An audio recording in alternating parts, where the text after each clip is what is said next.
I would challenge, and I love that you asked, I would challenge anyone who's heard the advice or that hears it today to take a pause for a moment. Jot down your best couple of suppliers or the people that you know or companies that you think you could leverage something like that with, and go do it next week and watch your life change.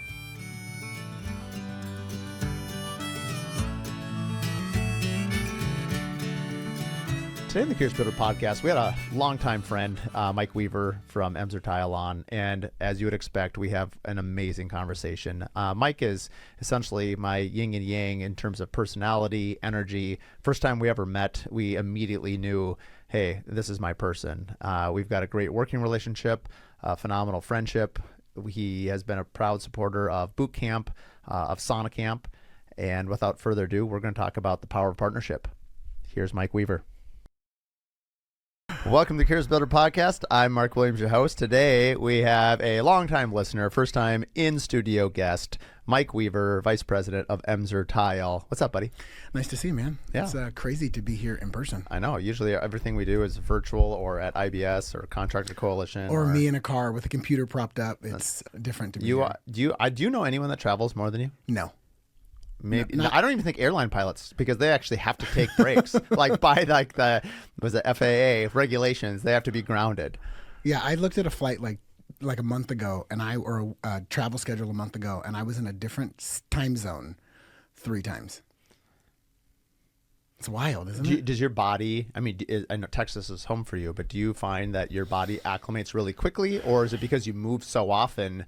You and you always go home on the weekends for the family. Do you find that you can stay pretty true? Yeah. I'm not really sure that I pay attention to the change in time zones, more just the hours of sleep. Like if I say I've got to get 5 hours of sleep and it's midnight, I'm going to wake up at 5 no matter where, you know what I mean? No matter what time zone I'm in, at least I still get that 5 hours of sleep. How I feel the next day, who really knows? I travel so much, I don't have any clue. Well, and it's kind of cool. I mean, I think that for the audience, the episode we're going to probably title The Power of Partnerships, because it's pretty much, it's both of our bumper stickers. If we were cars, we'd have that bumper sticker. But what I want to go first, because you're in town for Sauna Camp. I am. So it's interesting. You're a double sponsor. Emser Tile is a sponsor of Sauna Camp, which is happening today, that day we're recording this, in Minnesota. I have to be honest, I'm not looking forward to it. It's going to be great. Well, we'll talk all about it. Cold. And then Wellness 360, you have a health company that you're part of. Yeah. And so, and then we just 2 months ago, you were at Curious Builder Boot Camp down in Costa Rica. Which was amazing. And so I think I came to you because we've been longtime partners for, actually not, 2 years. 2 years. Which is wild. Jinx. People mistake us. I don't know even if our voices. We're twins. I mean, the video won't do it because we look the same. It's just our voices that are different. You got the same. My shoes. You got my shirt. I mean, at this point, I think they just say, and we have the same number of syllables. So someone told me yesterday, like, what are you, a brand ambassador for Mark Williams Custom Homes? Yes. No, for Curious Builder. Yeah, for both. But likewise. But I think so often, and so many of the partners that I do have, it is length of time. It is length. I'm not discounting like long-term relationships. Sure. And, I'll use Pell as an example because everyone knows, I wear yellow and black. I've been with them for 22 years. Yeah. Like a long time. That being said, you and I have only known each other 365 times too. And it's pretty wild how fast the relationship has grown and the mutual partnership. And you really, the reason we're going to talk a lot about this is I think until 4 years ago when I went to my first Contractor Coalition Summit, which you are another partner of. That's right. And, with Morgan, Nick, and Brad and Tyler, now myself, is the reason partnerships are so powerful. Obviously, we know this, that we can do more together than we can alone. Of course. And yet, because there's so many entrepreneurs that sort of like develop their own systems and have their own process, or kind of, especially building in particular, seems like we're very sort of, everyone's in their own silo doing their own things. Sure. And I think that's why there's been such a huge hunger and a thirst for things like the collective, like the podcast, like Contractor Coalition, like Sauna Camp and Boot Camp. We have a strong desire, especially coming out of COVID where everyone was isolated, not only personally, but also as businesses, to then come together and just get more together. But what I love about it is the fact that a relationship doesn't need to be bound by time. That's wonderful. But it can go deep fast when both people commit right away. My feedback. Well, let's see. Listen, to be honest, I think and we talk about this all the time. There is a certain level of professional intimacy that I think you can have in a short amount of time. I think you're right. I don't think you need years and years to build a tight relationship, although obviously the longer the better, right? But when you find ways to partner outside of just providing a product or providing a service, but you become friends and you understand each other's values and direction in life, etc., there are so many more things you can do together. And I think that's probably also why we align so well. We're both headed in a direction that's positive and good, and that, our focus is very similar. I think a lot of it comes down to commitment in this sense that when both people commit to a relationship, like quickly, because your value proposition early on, I didn't know anything about Emser. Sure.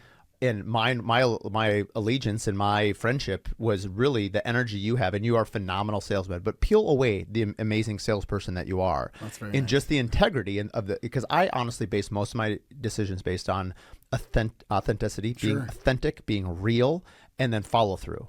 And immediately, I was going to find out immediately whether you check those 3 boxes. And you have this beautiful line that the audience needs to hear, and I'll let you deliver it because you're so good at it. But you basically told me that you were clear on your ask. Morgan Molitor introduced us. Yep. So kudos to Morgan.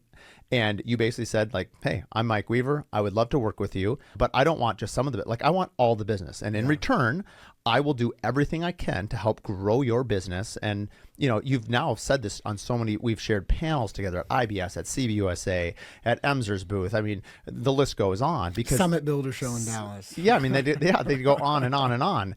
And it never really gets old because the message is always sort of live and new and fresh. For the audience sake, I'm not the first person that you've done that to. That's kind of your value proposition for everybody you meet. Walk the audience through why is that your drum that you bang, and why is it so effective at gluing people together so clearly and so you just quickly? Gave me goosebumps. I don't know why I almost cried just now. I'm not a very emotional person. Okay, so let's see. First of all, it's not for everyone I meet because I don't think everyone checks my boxes either, right? Sure. But for the people that do, I find so much more value in having a tight-knit group of people that we connect with versus all of the people and customers that we're exposed to, right? And I'll tell you that there's so many things that we can do for each other, and that's what I want, right? Period. I don't have much more to ask, right? I figure if you want to meet designers in a market that you don't know, but I know them, well, then I can provide value to you, right? And that's more than just being a vendor or supplier partner.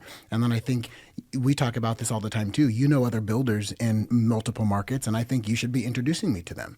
And if we provide that kind of value to each other every time, every day, always, then we will always grow together, right? There's so much, I could say it 1,000 different ways, but there's so much that we could gain from each other that you don't need 1,000 customers. You don't need 1,000 designers. This came out at IBS this last year. It also came out the year before. You and I sat on the Builder Trend panel. That's right. And I love the message that you deliver, that you basically, you'll look around in the room, and this is so true, and that's why I love saying it, is there's enough people in this room right now that if you leverage my relationships and I leverage your relationships, we will all have the best year we've ever had. Pause for a moment and think, and maybe this is more for the listeners, but think about what that really means. Think about all of the people that, in fact, you do know. And then think about all of the people that the designer next to you knows, not just other designers, but other builders and developers and architects. And think about, as a manufacturer partner with 80 locations across the country, all of the people that I come across that just making a connection could provide really incredible value, no matter where you're trying to go or how you want to grow. I've got a prime example. I'm not going to say it now because you may have a question. But No, go ahead. Okay, so I have a cool example. I got a text message the other day from a pretty renowned designer, someone that you work with that I absolutely love. I probably shouldn't say, but anyway, and she asked if something like, hey, Mike, listen, I always appreciate your ability to connect people. And I've got a project that a customer brought to me that went south with another general contractor, and I'd love it if you knew someone in this market, if you could make an introduction. And first of all, I was honored that someone at that level, honestly, I think the absolute world of her. So someone at that level would ask me for help and support. And immediately I turned around and called one of my best builder partners and said, hey, this is probably a project smaller than you would normally take on, but of course it's with one of our dear friends. I'd love it if you guys connected. And he said yes. He would never say yes to a project like that. I made the connection, and I think they've already met to talk about this project. And that is so powerful. Right. And I hope now that said designer knows, and part of the reason I do it is that honestly, I feel like you should reach out to me for everything. And I would do the same thing for you. And I would do that. And I would ask you for everything because I think that's what we owe to each other. You and I had lunch yesterday, and it was really interesting. I know, just because I've heard you say it, that Emser is the second largest stone manufacturer in the world. Correct. Which is second largest importer in the world. In the world. Yes. I like my version better. I'm not bound by But you don't manufacture stone. Yeah, good point. All right, harvester. But I was surprised at how many other things you guys are allowed to sell. Yeah. What was the category that you call? How did you refer to it as? Special order. Special order. Yeah. I mean, bar stools and like honestly anything. But what it spoke to me is you're a big company. How many total employees roughly? Over 1,000. 1,000 employees. That is a very entrepreneurial, nimble, very quick to market, because what I thought was genius about it is here you have this Goliath of stone, but yet you're willing to be nimble like David, if we're going to go with this analogy, right? I love and it. so it's like, this is amazing. Hey, because at the end of the day, what you're really doing, my client has a need, and Emser can solve it. So I have something to say about that. Like, I think I'm a terrible sales guy, and good, Yes. bad, or indifferent, I believe it. On the flip side, I am a really good problem solver, and I think I'm honored to work for a company like Emser that understands how to listen to a customer in totality and then come back and provide value. If I'm going to ask you for your undying partnership for life, you need more from me than just the tile and stone that we manufacture or import. And if I can provide value greater than that, there is a more likely chance that you will continue to do that over and over and over again. The bedrock of a relationship is to put someone else's needs above your own. And it's hard to do because our ego as a human, we're all selfish to some level. It takes a cause or a purpose or something higher than ourselves. And I mean this both on a personal level, business level, spiritual level. I mean, it applies to all of them, honestly. Sure. But what I wrote down earlier was, and I think I read it first from Dale Carnegie years ago. My grandpa gave me the book. Dale Carnegie wrote a book called How to Win Friends and Influence Others. So I have read that book. I'd probably be exaggerating at least 10 times. I need to read it. I've only read it once, like a long time ago. Favorite book. I need to reread it. Favorite is an understatement. I almost live my life by it. Then you're going to love this because it's what the power of this whole partnership is all about. The best way to help someone else, the best way for you to grow your business is to help somebody else grow theirs. For sure. And the same is true, I think, on personal levels. And that's why I think, sometimes people don't want to mix personal and business. And sometimes that can everyone has a different philosophy on that. Honestly, I'm not even sure what my philosophy is, but I like to work with good people. Like, I enjoy our friendship, and I wouldn't need our friendship for us to work together, but it's like, it makes it so much better. And at the end of the day, the idea that we can have partnerships and friendships that you deeply care about each other's business doesn't always make it perfect. I mean, there's plenty of times I've been mad at you. You've been upset with me. For sure. But that's a real relationship. That's not a phony relationship. And I think when people get real, that's when, frankly, real stuff happens. Agreed. And I think it's the same as true as, like, the other day I was giving some advice to a friend, and they were struggling. And I know them really well. So I think I said, I don't know if you're ready to hear this, but I think the best way out of your funk is to try to find out who else you can help in your life. And this is on a personal matter. But I think that's true business-wise. And it's good. I'm saying it right now, like, I need to hear this. Yeah. Because I've been kind of in a funk for the last couple of weeks. Work has been super stressful. And I'm so focused on putting out the fires, like all of us entrepreneurs are, life, personal, business, all the things. But, like, at the end of the day, the thing that really fuels us up is helping other people. I got goosebumps again. I hope I don't get goosebumps all day today. So I will tell you that I have just a general philosophy with people I meet. I believe I believe that someone or something put us in the room together. That's first and foremost. And I think second to that, I always believe that there's something I can do for you every time. And that's the feeling of doing that something is so rewarding. And maybe that's a piece of what fills my cup, right? And almost every time I think about, like I was meeting with two builders yesterday at a hockey game, by the way, which was so freaking fun. I've only been to this is my second hockey game. It's And funny the because last you time were I went with when builders when also. yesterday you were kind of burned out. I was. Did you get recharged? I had so much fun, dude. Good. It was so exciting. And you know what I was thinking as we were talking, and one of the builders is just doing, actually both of them are doing their first custom home. And I thought to myself, I met with a design firm yesterday that would probably love to work with you. And I should probably make that introduction. And then I told them that I would make that introduction. And it just made me think, if we all did that one thing every time we met someone, how much larger could our business grow? Another fun fact is I met with a landscape architect at 7 a.m. yesterday morning at the hotel, right? My first meeting of the morning. And He's part of the Curious Builder Collective. he is, yeah. I try not to say names but anyway, so I'm meeting with him. We had a great meeting, by the way, wonderful design. We're going to, of course, supply product to him forever and a day, which is really cool. And I was meeting with the designers at 10 yesterday, or 9 or something. And I said, by the way, I met this amazing landscape architect, and he's just gone out on his own, but his designs are amazing.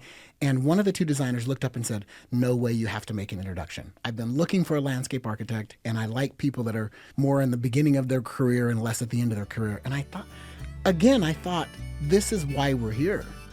Not only can I help him improve his business, I'm solving a problem for this design firm who I really just met in their office, although I've met them a couple of times in social settings. This is why we're here. This is why we're here.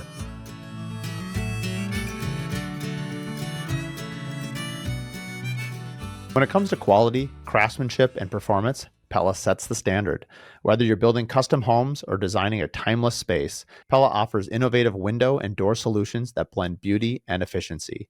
With showrooms and experts around the country, Pella makes it easy to find the perfect fit for your next project and their team to support it. Build with confidence, build with Pella. Visit Pella.com to explore products and connect with your local rep today. For more information, you can listen to episode 1 or listen to episode 109, where we bring on Pella owners and founders at Pella Northland, as well as their innovative team behind the Steady Set innovation.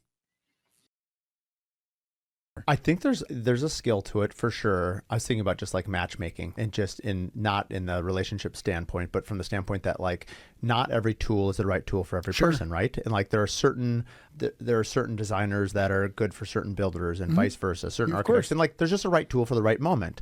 But at the end of the day, but a big underrated part is the human aspect of the personality. And honestly, I think there's so much talent out there that I just prefer to work with people I really enjoy. Yeah. And I don't think that's selfish. I think that's, it makes it, because if you can't stay sort of in love with your career, if you don't enjoy what you're doing, like you're going to burn out. Yeah, no, I agree. And you don't help anybody by doing that. That being said, if you only ever work with who you've ever only worked with, like your world is also pretty small. So like it's kind of a counterbalance of being loyal to your people, but also being open-minded and open-hearted. And I think one of the things that I love to do, I love bringing people together. I put a great amount of energy and effort into it. And I've never really thought about this out loud, which is not too surprising for most people because I think out loud.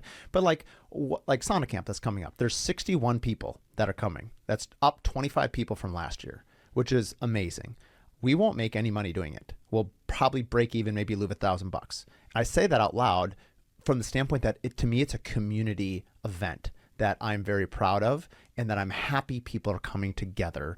And I love celebrating wellness. And so it's like, you know what? I'm happy to do that because I love the amount of connections and the people. You flew in for this. We've got 2 guys flew in from Utah for this. Last year, Brad Robinson, he's got a big Atlanta show, so he can't make it this weekend. But like, there's people flying in from around the country. For sure. To what you think is a simple thing, but it's a lot deeper than that. And I think the people that get it and show up, I know that when they leave, they'll be like, I'm really glad that I came. Sometimes I have to twist people's arms to get them to come, and that's part of how it goes. But I love, love, love, love getting people together. It's almost like in some ways, it's like a business family. This is like Thanksgiving for me. And I get to look back and all the people that are having a great time at Grandma and Grandpa's house. I guess I'm the grandpa and grandma in this analogy. I just love having people together. There'll be a part where I sit back and I just watch everyone interact, and that's going to fill my cup. Just knowing that they're all here to better their life. I don't even know all the reasons why they came. And it's okay that I don't know that. I'm just glad that they came,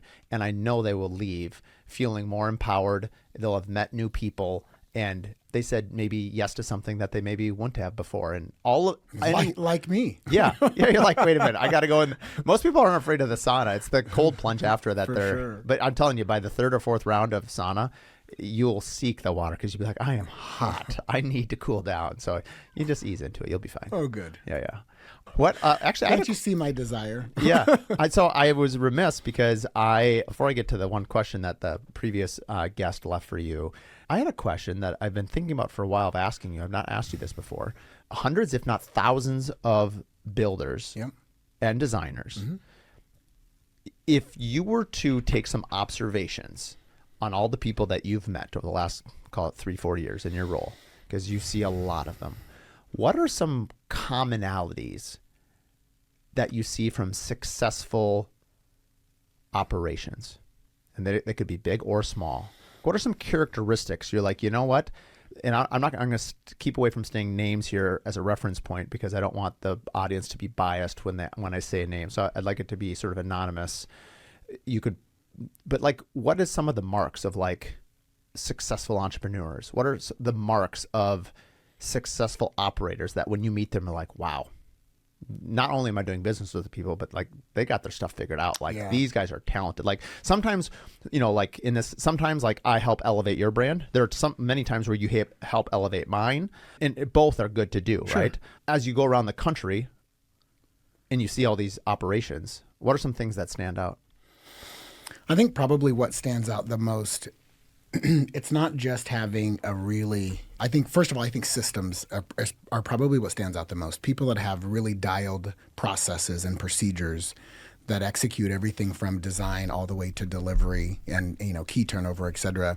To me, that is the sign of someone who really understands and knows how to scale or will scale based on how well they understand their processes and they're building that in their business. Even more so, those that can articulate their systems very well. If you compare two wonderful builders even, and they're both interviewed by the same client, and the client's trying to make a decision on what builder's going to build their dream home or their forever home, most people, especially those successful, let's say the end user or homeowner that's going to buy the house, they are drawn toward someone who understands the process well enough to articulate it. And so the better you can articulate your process, the better chance you have of winning that business. It's a fact every single time. Unless, I was talking about purchase contracts or PSAs, right? And those that can collect a PSA up front versus maybe those that are struggling to collect. And I said, listen, if you were to walk into a room with a homeowner that had the money and they were going to make a decision between you and someone else and you had a PSA and they didn't or didn't understand the value, et cetera, or they're using that as leverage to get the build, if you can articulate the client experience and how well you understand the building process from start to finish, you will win the business every time. Even better, the absolute best builders I've ever met have a book. I've dubbed the book Our Process Book. And I've sent to multiple people that I've been in rooms with, including the collective that I was in LA recently with Stacy. But it's a book that walks a client through everything from signing the PSA agreement all the way to key turnover. It walks them through how the builder finds an architect and pairs it with the designer, or if they use their in-house design team, to what the selection process looks like, to the time they're going to really enjoy the process and maybe the things they're really going to hate about the process. And then in the end, the key turnover. And the book is so well done and so well articulated that if I'm putting myself in the homeowner's shoes and I'm flipping through this book, it's really mind-blowing, right? And then the next builder comes in to interview and he doesn't have a book and he can't articulate can't articulate the process. The only way the customer doesn't pay that $5, $10, $20, $50,000 PSA if they've got the money is they don't really have the money. I think that's really valuable. Where do you think storytelling and value proposition fits into that? I still think even with a well-dialed Our Process book, there is still a part of that storytelling and value proposition. I would tell you that if I were to compare that same scenario and the builder that story told really well and could communicate their value proposition still probably wouldn't do as well, although it may pull on the heartstrings more of the homeowner or whatever. It probably wouldn't do as well as that. I mean, they're going to spend millions of dollars. They want to go with someone who really understands the business, who knows they're going to deliver, who knows it's not going to be over budget, et cetera, et cetera, et cetera. Those are the things that are, if you can articulate well, win every time. Now, if you can couple that with great storytelling and a couple of past experiences, I mean, it's game over. Game over. There's no way someone doesn't build. And to be honest, I actually share, it's from a builder in DFW that we work with exclusively. And I would tell you that I share that book with every single builder. And Isaac, I hope I have your permission because I have been doing it for a long time. You know who you are. I share that book with every single builder I meet, every single one. And I acknowledge that in my head, I'm thinking, remember we talked about this earlier, how can I provide value? And it's not just me selling you products. So when we're meeting and I ask, okay, well, what's the client experience look like? And I hear there's really no process, or at least they don't articulate the process well, I immediately think, well, man, I can provide value right here, right now to this builder that I'm talking to. You know what's so funny? You know what my first thought is right now? What? I don't know why I haven't done this before. Maybe I think a lot of us aren't willing for the answer.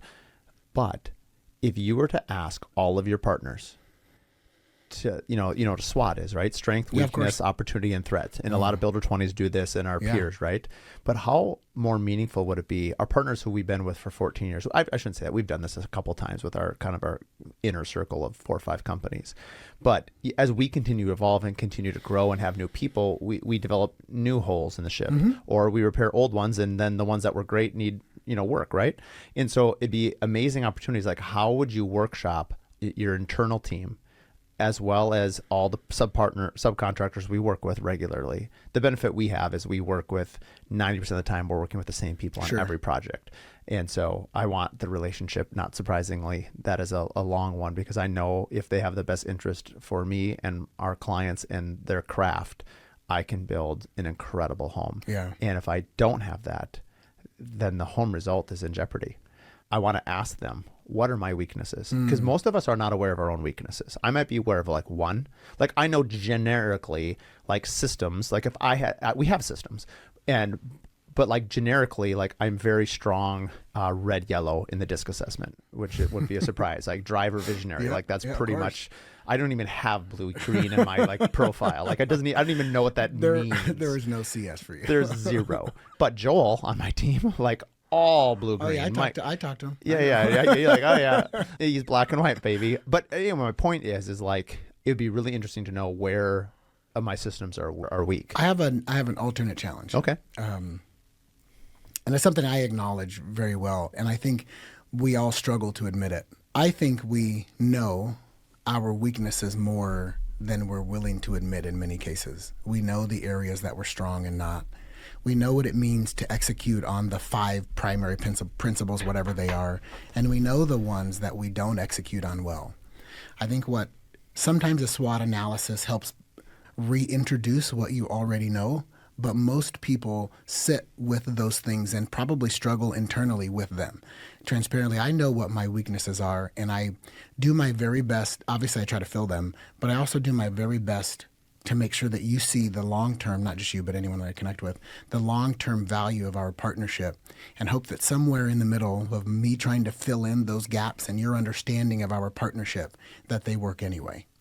But I think a SWOT analysis is great, by the way. I'm not. I got you drilling deeper. I like it. But personally, I already know what I didn't do yesterday that I should have, and what I should have done last month that I didn't do. Not that I didn't want to, but time. You specifically, or like your team, just in general. I think most people know that already. I do.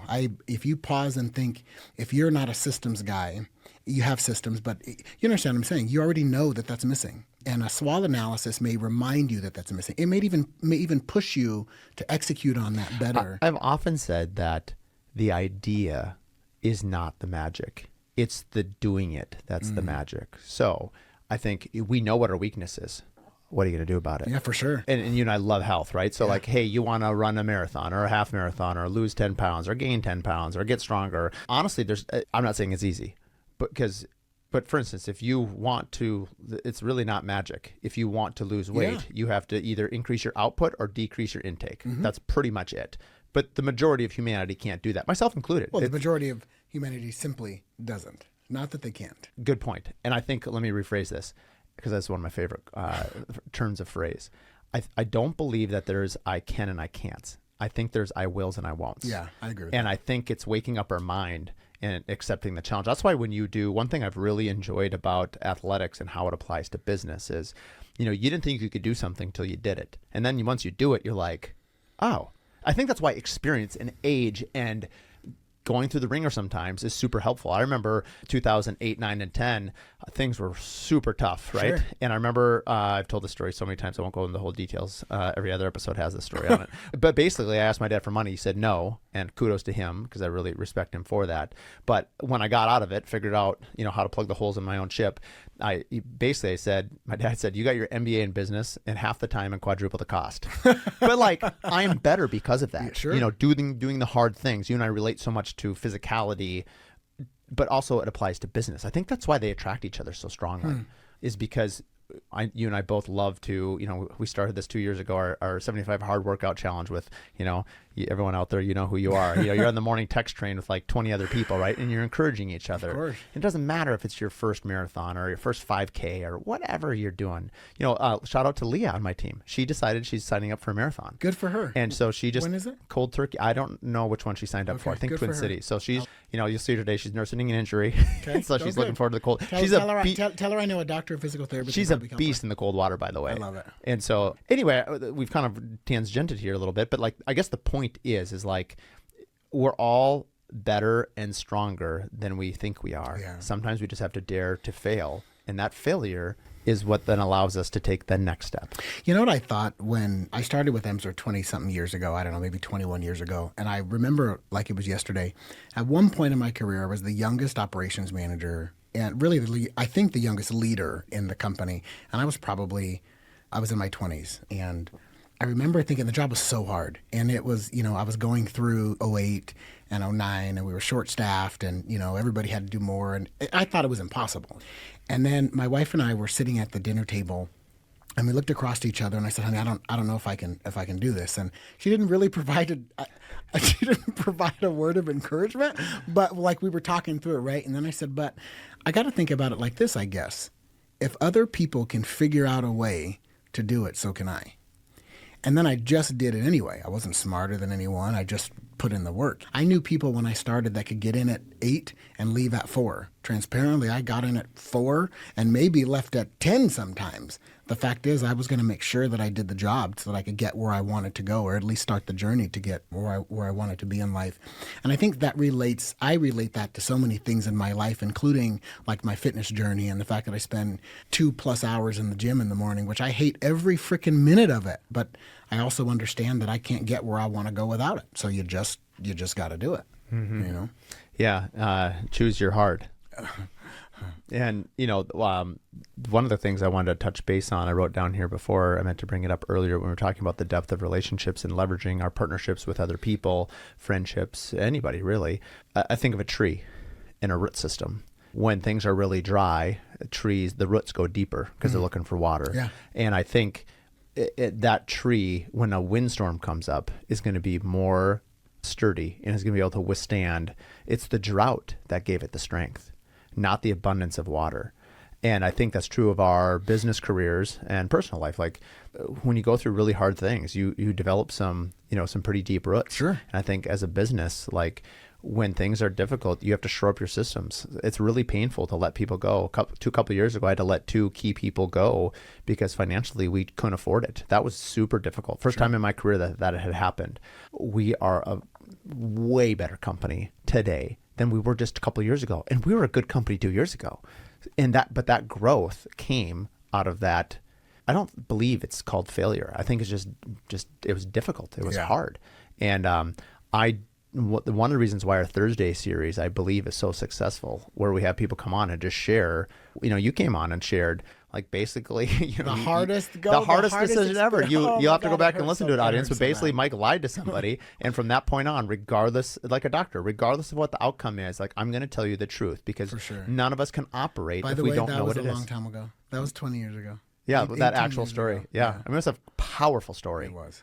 Let's switch to the question. Okay. This was from a designer, Dun, dun. Laura Brophy, out in California. Okay. I'll have to introduce you. I would love that. I will. I'm surprised that you haven't introduced me Because I just already. interviewed her last So week. I want the audience to know that I have a rule. I believe that you should introduce me to everyone you know, and I should do the same. Every time, always. Okay, keep going. I got to comment to that off air. Oh, God. Okay, let's bring on the roast channel. Okay, the questions. This was from Laura. She said, what is one decision that you could make that would dramatically change how you spend your week? I think what she meant to say, if you removed something from, it's very open-ended. Like what, maybe we'll make it more open-ended. Like what is one decision that would dramatically change how you spend your week? Oh, man. I don't have a super philosophical response, so I'll just give you what comes to mind. So one of maybe my areas of opportunity is that I personally do sometimes more than I probably should at this level. And I should probably give that thing or those things to someone else on my team to execute. If I did that, I would have more time to continue to build stronger and deeper relationships, get in front of new customers, or Because that's your go deeper. superpower. Yeah, for sure. On the flip side, I know that it's a balance, right? Because I know that my team also gets busy, and I don't want to let the customer that I've already committed to down. Yeah. So again, to answer the question, what I would probably do is I would take a hard look at what's filling my plate that I know shouldn't be, and give that to the people that I know can manage it, because I know they can. That's very insightful. It's literally right out of our book right now that we're reading in Q1, right? Which is buy back your time. I mean, that's literally, Amen. It's called I wish I had my book right here. It was basically called the buyback cycle or whatever it's called. But basically, and Nick Schiffer talked about it at the first contractor coalition someone ever went to. In Huntington Beach? No, at Nashville. Oh, Nashville. And so basically we said, if you can hire someone to do your job within 60% of what you can, hire them. Yeah. Dan Martell was 80%, and I like what Nick said, because I remember hearing that, like 60% is 40% not what I would do, is the way I heard it. Sure. But he said you can't stay at 60%. You have to have a coaching or a training or something to elevate them. But all of us will be stuck on the merry-go-round, and most of us are. I've been stuck there for years. I had such a toxic relationship with scale. I thought that by getting bigger, I would lose my sense of purpose, what made me great. It wasn't control. That was not I know a lot of people have an issue with that. That's not my particular burden to bear. I'm happy to give up the control. And now God, me too. I'm so much more interested in scale, not because I want to get bigger, because I want my time back. And I just want to do the things that I love, both personally and professionally. The Curious Builder. I mean, I've talked about this before on the podcast. Like we're on our 3.5 years in only, which is wild how far what we've done, where we've come. And a lot of it is like, I didn't even know this was something you could do. And I have such a passion for it because I love I learn so much from, the people that sit in that chair, because you have a whole world in life and experiences to share with, whoever chooses to listen in. But even if I didn't have a single audience member, this would be worth it for me because of how much I gain from the relationships and also what I'm learning from people like yourself. What's interesting is I sit now, having been a part of so many smaller groups in the kind of luxury custom world, whether it's interior or exterior, et cetera, I spend so much more time, and I think there is so much value here. I spend so much more time seeking to understand what's important to the people in front of me than I ever used to professionally. Again, I've been doing this for 20 plus years. And I think what I continue to learn and the skill I continue to hone is like, we have so much to offer each other every time. I've never come across someone, Ben Garvin and I were talking about this yesterday as we were talking through designers and architects that we both know. And we're like, there has never been a time where we couldn't add value to each other's lives, period. And we have so much to learn from each other. I think it's something that I know we've probably already said this on this podcast, but it's something that we just have to spend more time doing, is thinking about the value that we can provide each other.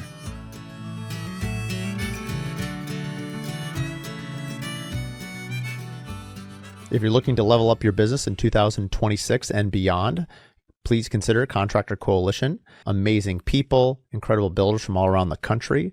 We are coming up on May 1st through the 4th in Denver, Colorado. On Friday, which is the opening kickoff of that event, we are going to do a tour of Construction Instructions Warehouse and their whole facility where they test products from all over the world in Colorado and Denver. We're also going to do a tour of Alderview Construction's beautiful homes while we're there. And then that evening, we will kick off the event for Denver. That is May 1st through the 4th. Then our second event of the year will be a one-day crash course. Will be September 15th in Minneapolis, Minnesota. This is really meant to be a much abbreviated version, but obviously at a much lower cost. And then our last 3-4 day event of the year will be in Charlotte, North Carolina on November 6th. For all the details, please head to contractorcoalitionsummit.com. It's funny. If I could, usually I don't do this, but I guess I will because it's pertinent. I was actually going to ask you to, so I'm glad that you're going to. Yeah, I mean, I think I'll take a stab at this question. I endeavor to have more time to think creatively. It's my greatest. I mean, I know I'm creative. I might be crazy too, but I think they're tangential. Is that a question? Yeah, that's not a question. That's a statement of fact. But I love that space. I love being creative. I love thinking about ideas that we can execute. And, the audio tour thing the other day, I'm super proud of that. And I don't know what led to it. I don't even know how I got there. Maybe part of it's the podcast, part of it. And for the audience, I gave Mike a tour through Misahus, through one of our main partners at Misahus, which will be ready here in June in Cottagewood, Minnesota. And it's kind of our flagship. The next decade of my career is really hinging on this home's execution and the philosophy and where we want to do with it. Anyway, I was just explaining to you that we're going to have these cute little QR codes around the house because I can't talk to 7,000 people. I'm happy to, but they're not going to give me that much time. So how do I don't know. You're pretty engaging. Yeah, but 7,000 people. I can only talk to a couple of people at a time. And so the point being is we're going to create those little moments of delight. Shout out to Melissa Olent for coining that phrase. We're going to have 22 of them throughout the house. And like this little, it's 3 minutes of sitting in the studio recording. And then it'll be architect designer Carl. We'll have Melissa, and we'll just, in our own words, express like, why did we do this? It's just a really intimate, maybe no one will like it. I don't know. But my point is going back to this root question, I need time and space to get creative. That's why I like the boot camps, like why I go to the mountains skiing, why I go hiking, why I run. It's that's where my brain is free. So the question is, what would you remove to make more time for that? I need more time. I can't get more time. I need to free up time on my calendar from the meetings and let my team, like I'm a good builder. I think my team collectively is better. I have a very keen eye of what I want, but the execution of it, the timing of it, and Joel's phenomenal with numbers. I just need him to, I'm good at high level concepts and be like, yep, strategic stuff, but I don't want to take care of them in day. That's why I have a team. I would love to basically be able to sit in my office or roam the job sites or have that free space to be creative on what the next idea. I already have the next idea, honestly. I've known it for about a year, what my next idea is after Misahus, but I have to finish what I started. The other problems with myself is like I'm constantly getting ahead of where my feet are, and that's how you fall down. And so something that something that's hit me very heavily is to be present is to be where your feet are. So I need to be more intentional. I need to actually get quieter. It's so hard for me to be quiet.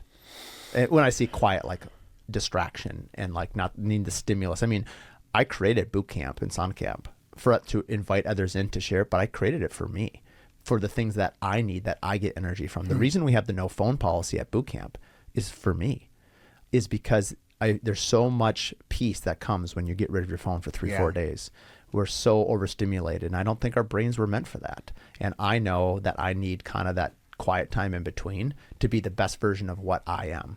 And that's why I speak so strongly at Contractor Coalition that boundaries create freedom. That having those boundaries of when I work and when I don't work, it's not that I know everything. I share that so that people know you don't have to work all the nights and all the weekends. In fact, I believe you shouldn't, because by not doing that, by freeing up that quiet space, that is how you can be a deeper, better version of yourself on the hours that you are working. But if you don't have that free space, you're really limiting your potential. It's no different than the human body. Like if you don't sleep, you can't operate at a high level. You and I were just talking about this yesterday. And so I I just get so much encouragement. I don't always get it right. I mess up all the time, but like I'm committed to the process of trying to, it's like a never ending battle of removing things from your life, but they always seem to come back in. So I'm going to shift. I want to, first of all, gosh, you're insightful. This is for anyone who hasn't been on your podcast, it's really kind of genius, bro. Good job. Thank you. I was thinking about this the other day, and I feel super fortunate because I get to sit amongst people that I think are so much more creative and honestly so much smarter than me, and have built bigger businesses, etc. And it is rare for a manufacturer or supplier or even quote unquote vendor, which if you call me that, I would be. Yeah, really that's a no. I can't believe you used that V word. But I did it on purpose because I want to set the tone to sit amongst so many amazing builders from all over the country and even some from all over the world. And it's abnormal for me to sit it's abnormal for the vendor to sit in so many rooms like that. And I was thinking about why someone would invite me into that space, right? Because again, there's almost never another one. It's almost always just me and the builders, or just me and the designers, et cetera, or my team and the designers or builders.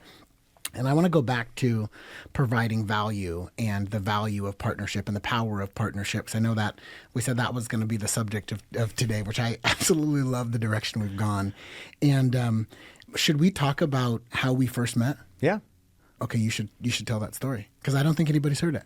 I mean, it was at the International Builder Show. Yeah. Maybe you have a different version of it, but basically I remember Morgan said, hey, you have got to meet Mike Weaver. So I met you. I walked up to you, and I don't know. I don't even know if we shook hands. Did we hug the first time we ever met? We have very similar personal energies for sure. Yeah, and I mean, I think we both knew in that moment, because I have a lot of great relationships. There is something unique and special about our relationship on a personal level that we both really, and you just enjoy each other. Sure. And you have all these other reasons to spend. Again, it goes back to my earlier thing. Like, wouldn't you rather enjoy the people you work with? And so it's like, you still have to do the work, to be clear. Yeah, of course. Like, if Emser didn't believe in didn't deliver on what you said, we would have a major problem. Oh, for sure. But you do. And so therefore it's, and so like, as long as we, I remember years ago when I was like 10 years old, I asked my dad, who was a builder, I was writing a paper, what does it take to be successful? And I thought he was going to give me some just amazing pearls of wisdom. And Solomon, preach, baby. And he was like, say please and thank you. Open the doors for old people and for women, and do what you say and say what you do. And I was like, that's it? He's like, it's that it. And it's not till you get older that you realize not how hard that is, but how special that is, and how it's really a commitment to doing the right thing and having the right presence of mind and sort of commitment to yourself and to others. Yeah. And so the world is a wonderful place. There's so much good if we focus on the people that return that, but also that we can give it to. So here's a story that you and I both got to experience, and I won't say the designer's name, but do you remember when after Curious Collective, we had lunch with a designer? And the designer, she met us at that really cool farm-to-table restaurant, and she was trying to break into a new market. Yes, yep, okay. I do. And so I won't say who it is, but she asked for, I think what she was saying was she's breaking into a new market, and she's having a hard time getting connected with builders. And that moment, as she started to share that, I started to think about, okay, I'm at a place, how do I provide some value, right? And as I couldn't help but think, I got to give her something because she's asking, right? And she technically wasn't asking me, she's asking you because you're the brilliant guy, right? And which I totally acknowledge. And you gave her some great advice. And then I was thinking to myself, okay, so I'm going to try to provide some value. I don't remember, what did I say? You said connect with I think you said I have a cabinet shop or someone I know in a cabinet shop, and I'd maybe see if you can set up an office there. And it was some kind of direction like that. I remember. Okay. Yep. And I started to think about like all of the people that we come in contact with. And I said, the value I thought at that moment to provide, because really all I know is I'm a vendor, right? Or a supplier partner or whatever you want to call me. And I said, well, what if you did this? And I'm thinking about how much we value exclusivity and partnership, et cetera, et cetera. And I just have a recommendation. So what I would do is I would go to your local Emser Tile, and look, I used Emser because I think it's a cool example, but it could be anywhere. It could be a plumbing company, et cetera. Tell them that you need a place to call home, right? If it's Emser Tile, you go to the manager and say, listen, I need a place to make all of my tile selections, and I really want to build a partnership. So I'd like to ask you for something. If in fact I decide to make you my vendor partner, if I decide to make you the one I always bring my customers to, I have something to ask in return. What I would like to ask is I want you to personally introduce me to your top 5 custom home builders.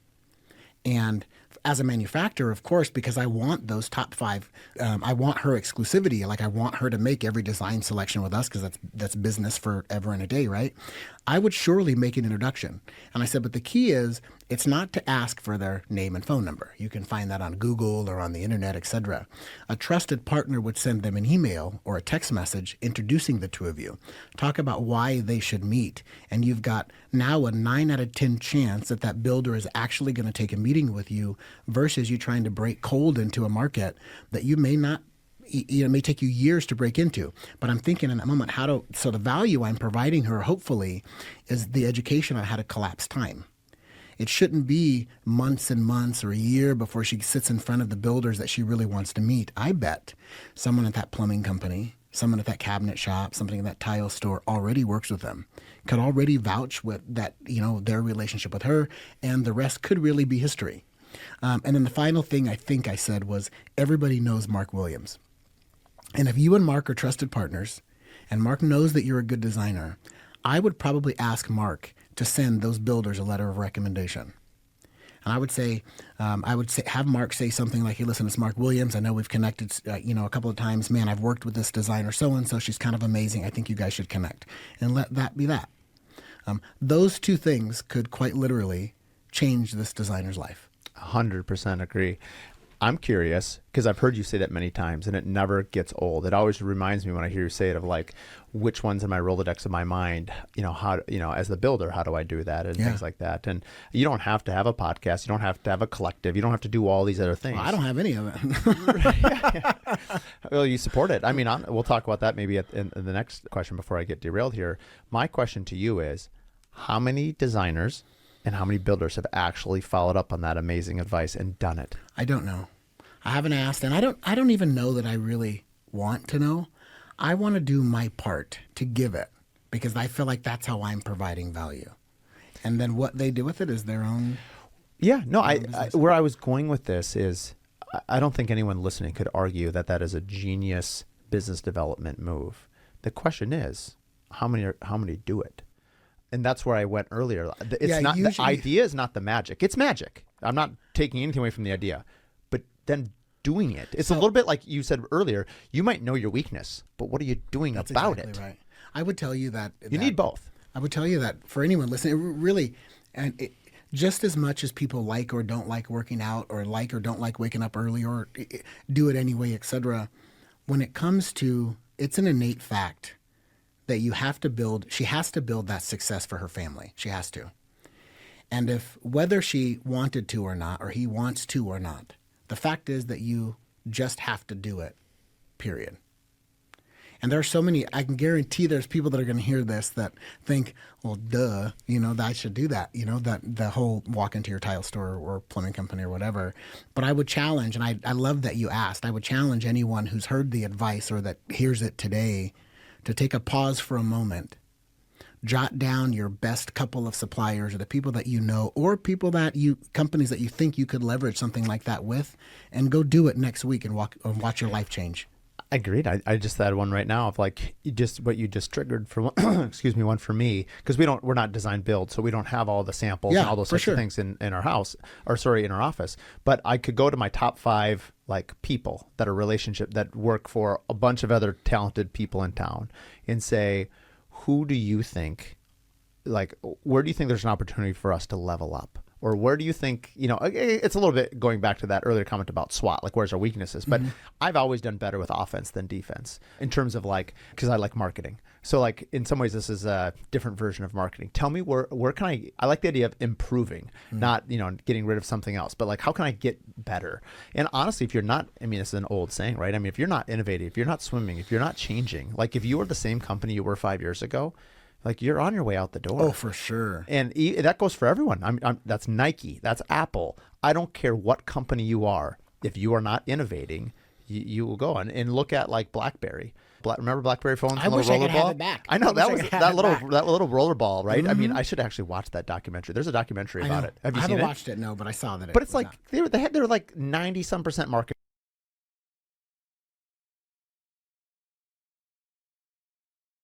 All right, we're back.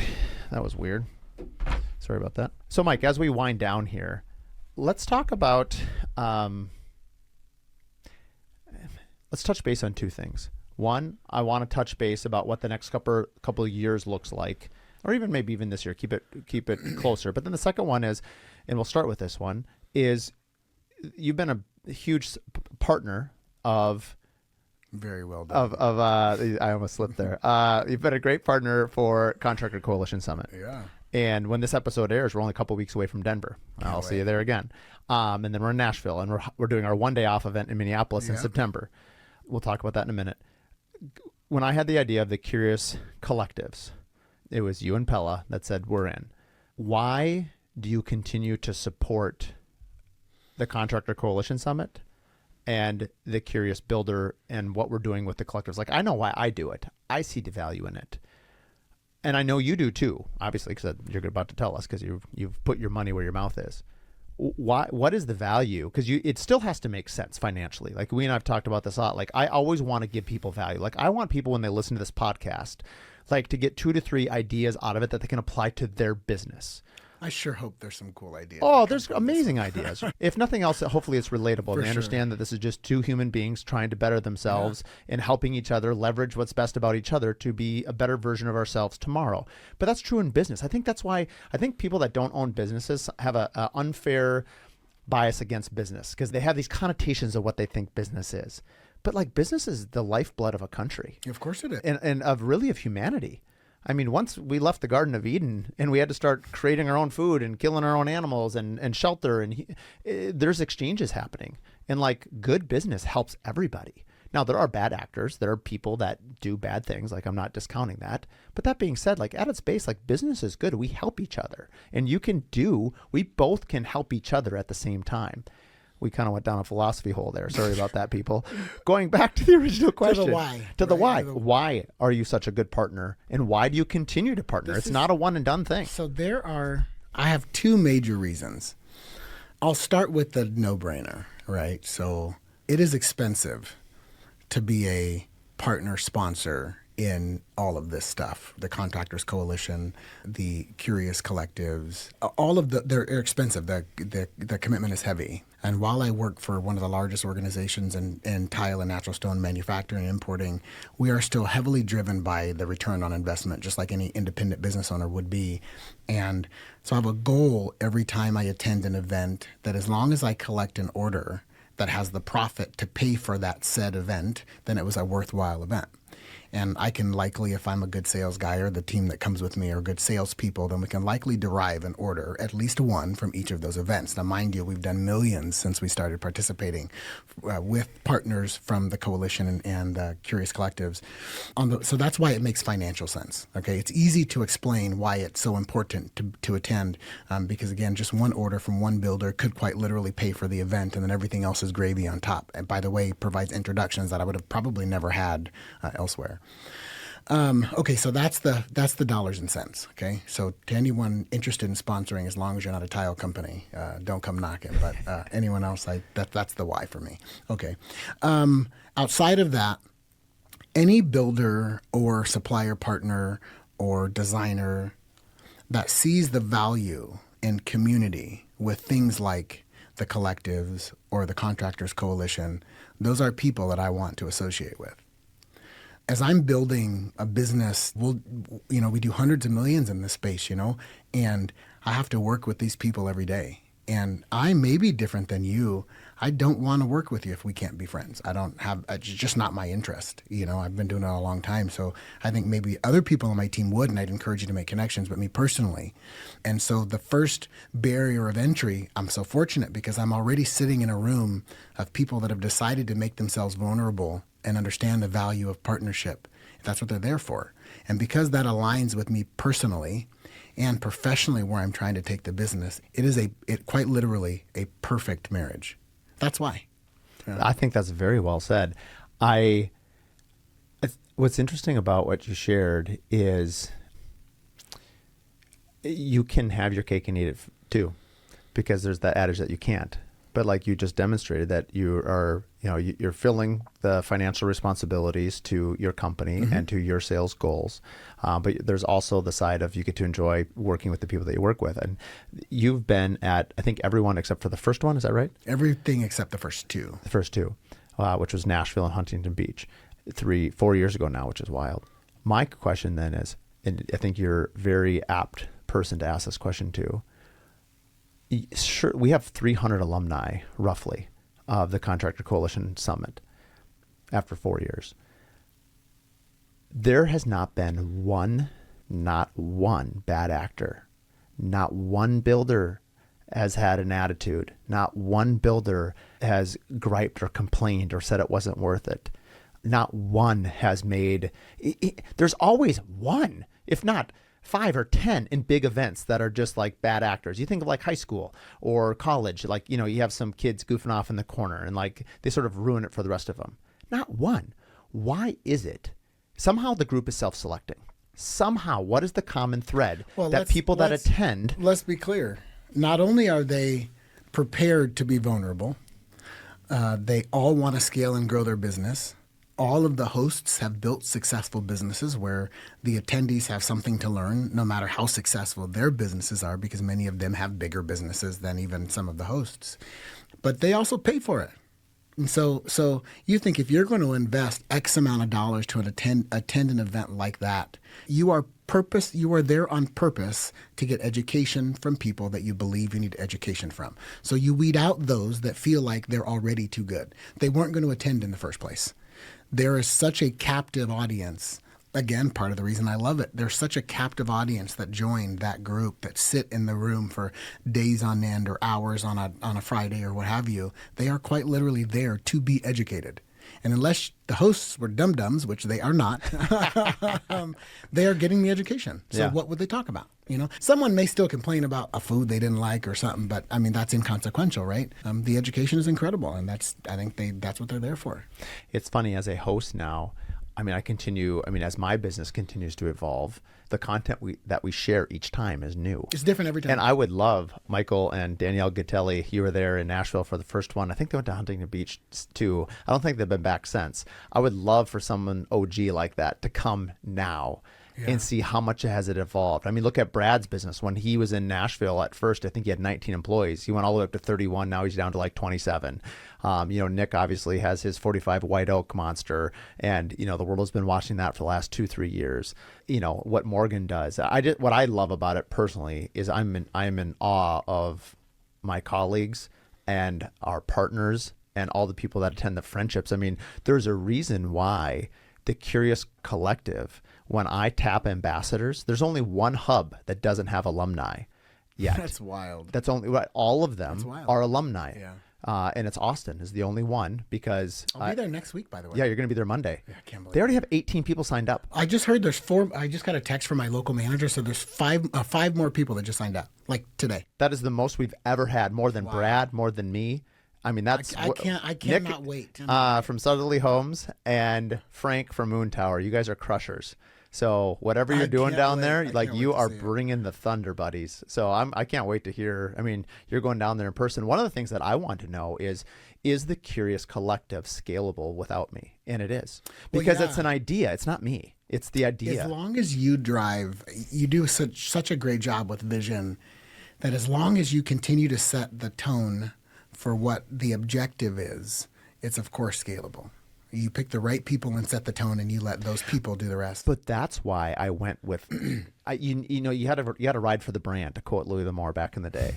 You've got to, Morgan loves to say, your vibe attracts your tribe. Yeah. And so you have to have people that, what I'm trying to get is that spirit of the no bad actors that self-select. For sure. And so if I'm going to pick somebody that represents my name, my brand, my thought, our vision, because I'm just a hub of the collective.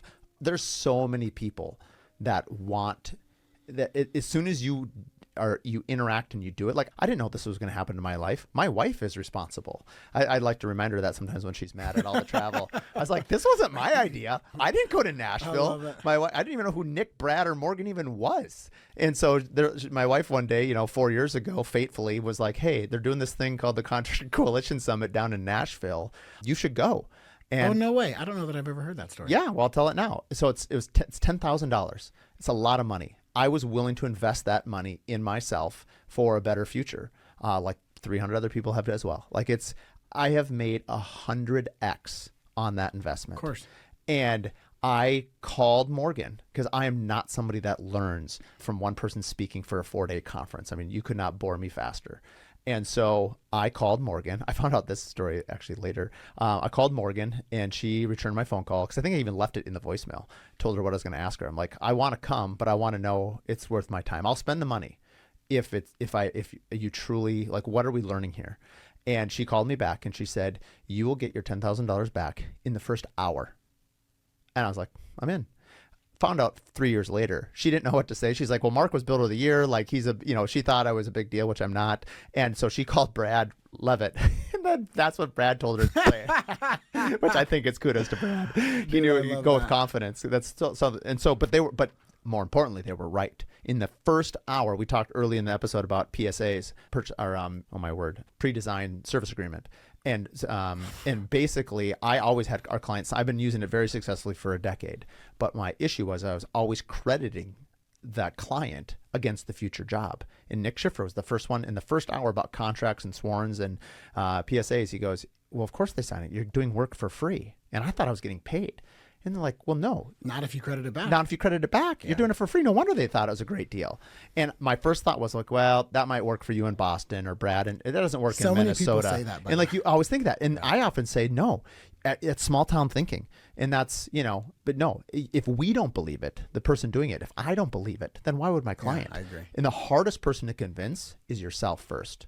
That person in the mirror, it says, well, why are you doing this? Like, you're changing. So being open-minded enough to change something you've done for years. You and I had a conversation the other day about somebody, where they're very set in their ways. And if you can't innovate, if you can't listen to your team, you are sending them to battle with one arm handcuffed behind their back. That's true. And not only do you lose, but your team does too. Because if you stifle that creativity and that entrepreneurial spirit, like, you're snuffing out a candle. It needs air.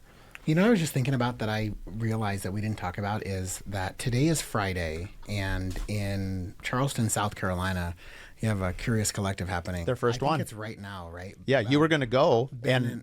Hold on, because I want you to tell that story. But and I actually I had to explain why, which is also. Did you call Ben? I did. Of course, I called Adam. Yeah. It was somewhat of a challenge to explain it, but I did it all the same. Anyway, I want to, Mark, tell you how much being a part of the Curious Collective means to our company, not just me personally and us as friends, but professionally. I couldn't go, right, because for reasons that you'll probably tell everyone. But, you're right here. But in my place, the president of the company attended. And so Jim now Jim is in Charleston in this room with Adam and Ben. Amazing. And the rest of the builders that are there, and Michelle from my team, who of course you know and we love. It's not just me. You have the sponsorship and partnership from our entire organization, and you should know how much it means to us. I didn't know that. Yeah. That's pretty. That's pretty humbling. I wanted to tell you today, although I've known for days that he was going to go, and I actually knew last week. That's super cool. So I've got to meet Jim a few times, obviously on virtual calls, but at the IBS, I've got to see him at CBUSA, and Jim recently was named president. Correct. I think just a couple months ago. That's right. And there's not too many companies, a company of 1,000 people, to send your president to, this event. That's how much value there is. That does say something. And all I can say is thank you. For sure. And kudos to Adam and Ben for, it's their first one. I mean, how much pressure on them? Oh, I mean, it's your first one. And as of Monday, when I called them, there was only 6 people signed up. I looked last night and there was like 12 or 13. Dude, I love it. Because, having some critical mass is super important. And you don't know what you don't know. And so sometimes in another market, we usually do the first couple at no cost, just so you can understand what you're getting. This isn't your normal meetup, and we won't do that whole thing now. But I'll share the story of what I called.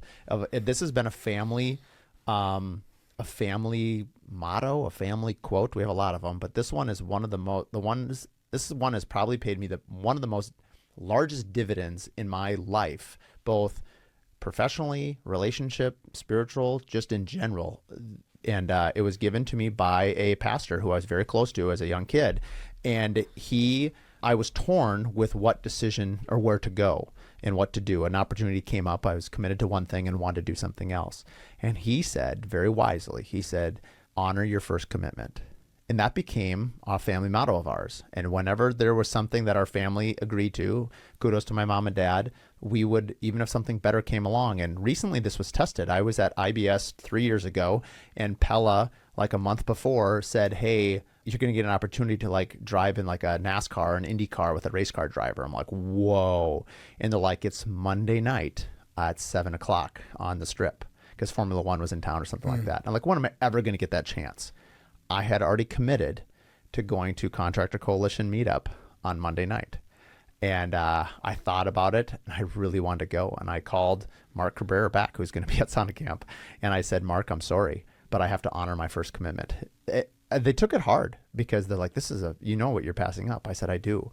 But I said, I have to stay true to our family motto. And so I'm giving this long story because you were sort of torn, and that was the advice I gave you, and said, hey, you made a commitment to come here right now, do this podcast the day of we have our Sonic Camp.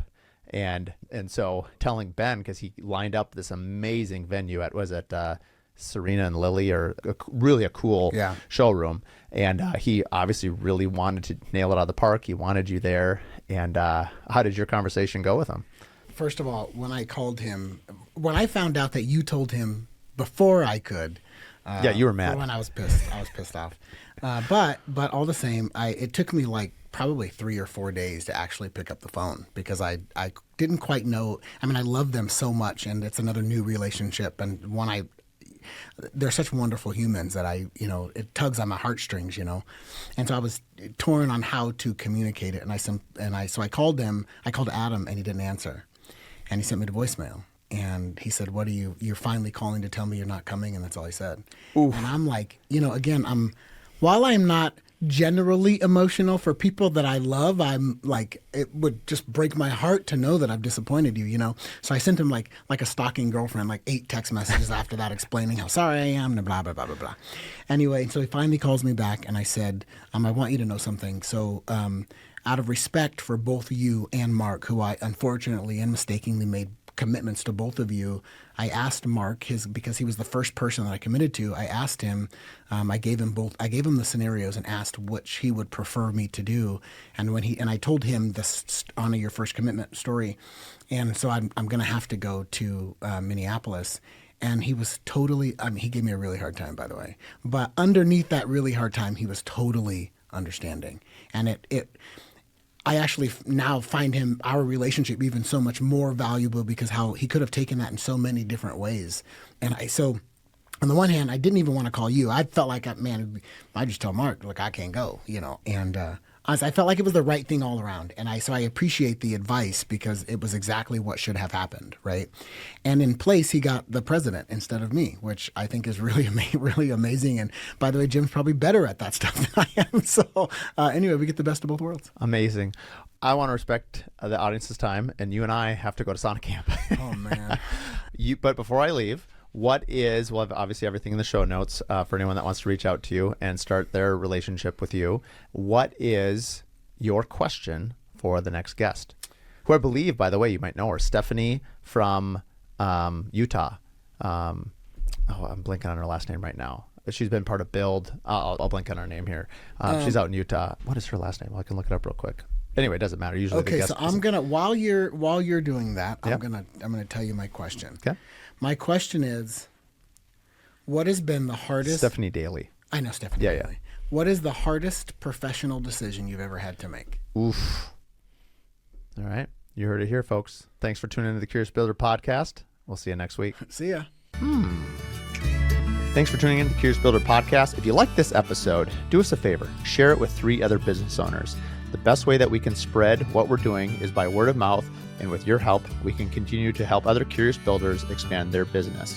Please share it with your friends, like and review online, and thanks again for tuning in.